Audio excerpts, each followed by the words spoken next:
Buying a property can be an overwhelming experience, and there is absolutely no need for this.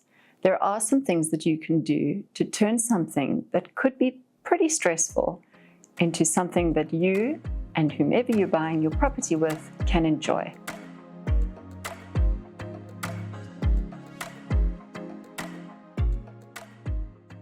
One of the first things I always advise buyers when starting to look is to put down a set of criteria. And that sounds easy enough, but to know what you are wanting before you've started looking can be pretty tricky. First thing I would advise that you do is look at where you are currently staying and imagine what you would do to change that space.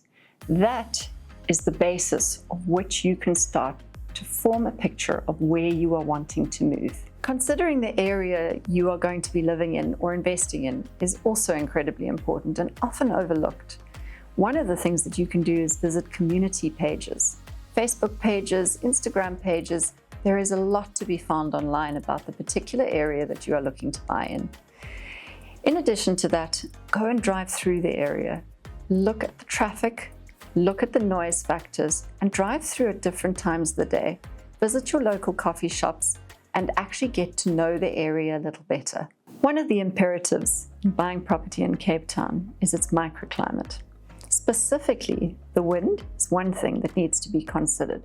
People often speak of wind-free zones in Cape Town, and if you are looking for a location that is predominantly wind-free, this is something where you will definitely need to do your research, especially during the summer months.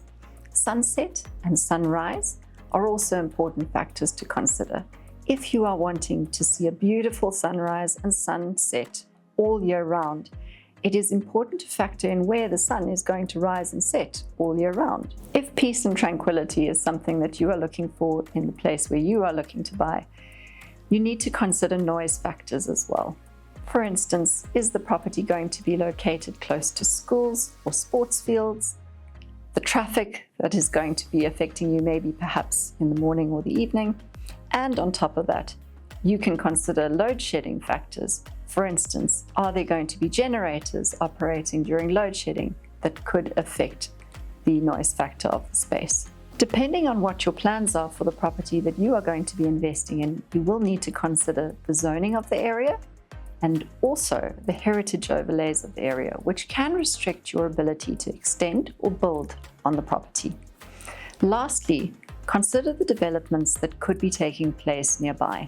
So this could affect in the short term the noise and disruption of the usage of your property, but in the long term may affect your views and your privacy. The last imperative with respect to location is that of security. You need to feel safe where you live or where you are wanting to invest. Consult with local neighborhood watchers and make sure that you are comfortable. There are a large number of statistics that you can draw off of both on the web and from your local neighborhood watch in order to ascertain whether this is a neighborhood where you will feel safe. After choosing a location and shortlisting properties, the exciting bit begins. It's important not to be shy when looking at a property. You need to be thorough and give the property a good inspection. Make sure that you look up and down, under and behind when looking at properties. I would always advise at least 2 viewings of any property. What tends to happen is on your first viewing, you are the eternal optimist, and only on the second viewing do you start to look more critically at the space that you are viewing. Viewing a property is a perfect opportunity to get to know the space. Things like making sure that all the taps work, turning them on, flushing the loo, walking through all the spaces to make sure that you're comfortable with the flow, and looking at the building materials used in the home, specifically things like drywalling and asbestos. While viewing properties can be fun, you also need to look at the paperwork. Paperwork that you should be asking for includes a copy of the title deed, so that you can have a look at what servitudes are in place on the property, if any.